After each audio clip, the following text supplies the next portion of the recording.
Welcome back. Still to come as Japanese tidying guru Marie Kondo takes the world by storm. Our very own Queen of Clean, Vicky Silverthorne, brings you the top tips to decluttering your life. But first, later in the show, Vicky Patterson will be joining us for her first television interview since calling off her wedding following her former fiancé's very public betrayal last year. So we've had loads of calls for Deirdre over the last hour from those of you facing your own relationship dilemmas. So we're going to crack on with the first caller now. We've got Sarah on the line. Hi, Sarah. Hi. So what is going on here? You say your boyfriend breaks up with you every January? Yep, every January. We've been together 4 years nearly. Sorry, and 4 years? Yep. Right. And every January he decides we have a couple of weeks of bickering or something, and he says, "This is it. I'm done with you for good. That's it now. Never going back." And then it ends up back, and he's done it again now. And last year it was for 6 months. It was. And the last time you took him back, said he was committed and saw you both getting married. This January he's broken up with you again. Deirdre, dump him. No, I'm not going to go straight for that. I like this. Get shot. Straight from the shoulder stuff. I mean, it's like playing detective here, isn't it? So it's every January, and it's happened, what, 3 Januaries in a row? Yep. So one thing I just want to, is there any chance he could suffer from SAD, seasonal affective disorder? So I'm just wondering if, as the winter goes on and we get into the, the really sort of tough stuff after Christmas, he starts feeling low and everything starts losing meaning. And yes. Could it possibly be that? I know. I've expressed this to him, and he says, "No, it's not that. You don't know me. Stop talking to me about your psychological stuff." Okay. So what's he saying the reason is then? What's his reason for it if it's not that? That he's tried for another 6 months, and obviously we're not meant to be, and he doesn't know if he wants me or not. Do you think you owe it to yourself to have somebody that cherishes you a bit more than this? I sort of feel like you do. I do, but obviously he's very convincing when he comes back. So, I mean, I would say to him... Are you in contact with him when he's away for those 3, 4, 5, 6 months? No contact at all? I left him.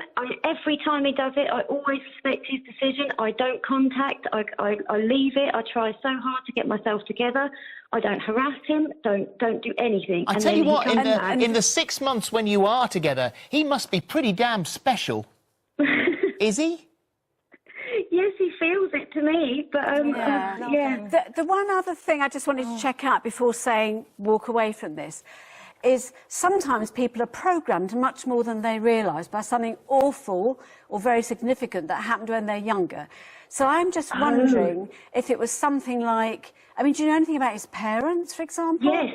His parents had a terrible relationship, like arguing and shouting and throwing things at each other. And then his dad died 2 years ago. Right. Yeah. See, I am just wondering, maybe what his memories, because we know, for example, that more couples go file for divorce just after Christmas. Christmases, when you're a kid, can be terrible things if what it means to you is not the joy and happiness that all your friends are experiencing, but your parents rowing endlessly. And it can really, it's like endless daggers in your heart. Now, it could be that you go through Christmas, and for him, actually what's happening is he starts churning and churning and churning with all that old misery from when he was a kid. And I never thought of that. And he gets to January and he thinks, I just can't do this anymore. I can't do relationships. I can't bear it. It's just all too painful. Yes. So that's his words. Those are the words he uses. Oh, I'm not meant for relationships. This isn't right. Well, it would be great if we've got a clue, but the other side of this is it's only going to work or be helpful to you if he will take some of that on board and be willing to go to talk to you about it and talk to someone else about it. He's already said just about sad, don't come to me with your psychological stuff. So I'm picking up on that. He may resist this. So, I mean, there is a clue, and all I can say is, go to him about that and say, look, tell me about what Christmases were like when you were young. Tell me about what December and January were like when you were young. And it may be he will start realising for himself what some of this is tied in with. But to be honest, he is still going to probably need to talk to you and talk to a counsellor for that to be really helpful for him to heal those old, very, very painful wounds. So he's gone. He's gone now, has he? On from this. So this is the January gone. So you can't have this conversation with him till June. No, really. He's decided know what he wants at the moment, and he's wrote down on his phone reasons why he doesn't want to be with me, and he's going to have a think. Well, I would feed that through to him, say, look, I'm not going to keep pestering you. This is a thought we've come up with. Just, you know, think about that and think on, because if we could sort this out between us, we could be happy together. But I want you to draw a line after this time. You know, you give him this chance to think about it. And if he won't, to be honest, for your own sake, I think you've got to think, this is not going to work. I can't live on this emotional roller coaster. Up for 6 months, down for 6 months, up for 6 months. Maybe send him the link of this chat we've had here. If you're not in contact with him, but you've got his phone number, you could get the link and off he can our watch app it, and just ping it to him and just let him have it. It might let him think about simmer in. Try and have that conversation. And hopefully psychologically you can help him through it. But you sound like a really nice person. Yeah, you do. Who deserves a lot more. I really feel like that. But you know, good luck. I'd love to hear, you know, when you've had that chance to feed that through to him. I'd please do let us know how you get on and whether it helps, because I'd love to know. Thank you, Sarah. So much. I've never thought of it from that perspective, and that's really helpful to me today. Thank you very much. Thank you, Sarah. Thank you for calling. Thank you. Right, Celia. Hello, Celia. Hello. Hi there. So you've been married for 30 years and your husband left you just before your anniversary. So you've got your sons moving out. You're going to be on your own, which obviously you're not looking forward to. And so there's advice needed here. So that feels really painful. Can I ask, I mean, has him leaving after all this time, has it come a bit of a relief because actually the relationship becomes so toxic? Or did this come out of the blue and you're broken-hearted? Or how is it for you? It's a toxic relationship, and I think what I've done is, sorry, I'm really nervous. No, it's okay. Don't worry. We're here for you. It's been not right, but I can't believe that he's actually gone, because it's almost like as if I know the devil that I know better than the devil that I know. I've got no self-esteem. I understand that, I've got no security, no self, and everything. Him going has just confirmed all the bad feelings in me. Yeah, that is awful. And I think one thing I'd want to say is, I mean, you're grieving a loss, you know, in the way that people have to grieve after a death. I mean, it's an awful situation, and you're grieving the loss, even if the relationship was bad, you're grieving the loss of the relationship you hoped you'd have and that you hoped would work for you. So there is something you can do called a divorce recovery workshop. I just want you to partly know that it's completely normal.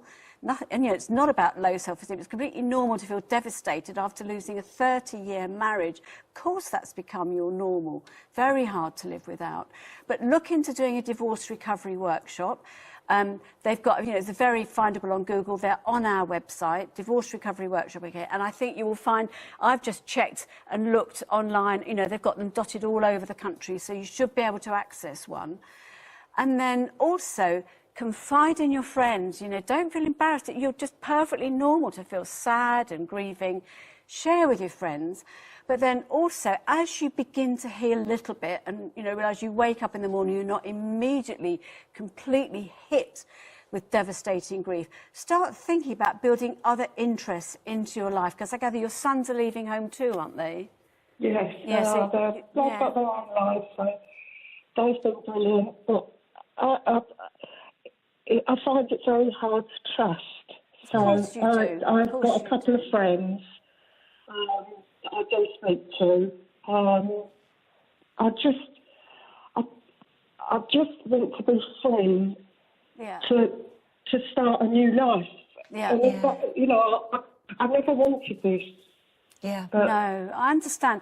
And the thing is, you can't start it in a rush. I think that's an important message to take on. You've got to see this as taking at least a year, you know, of gradually rebuilding yourself. As I say, do the divorce recovery workshop, share your feelings with your friend, do your grieving, and then when you feel a bit ready, start looking for new interests where you can make other friends. Perhaps you'll move on to meet somebody new, but just think in terms of friendship to start with.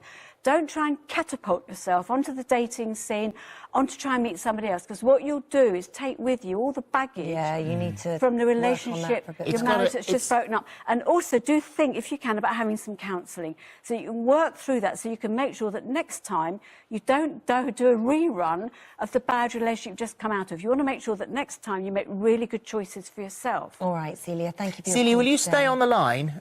Just stay on the line, and we'll just pass you over to our team downstairs, and they can, before even the dating thing, maybe talk to you about interests and things that might begin to just fill in various parts of your life. So stay there, and someone will talk to you. Okay? Right, thank you Good very to talk much to you. as well. Thank you. Thanks, Celia. Still to come, do you dream of a perfectly organised house free of mess and clutter? Well, dream no more. Vicky Silverthorne brings you the ultimate guide to decluttering your life as well after this.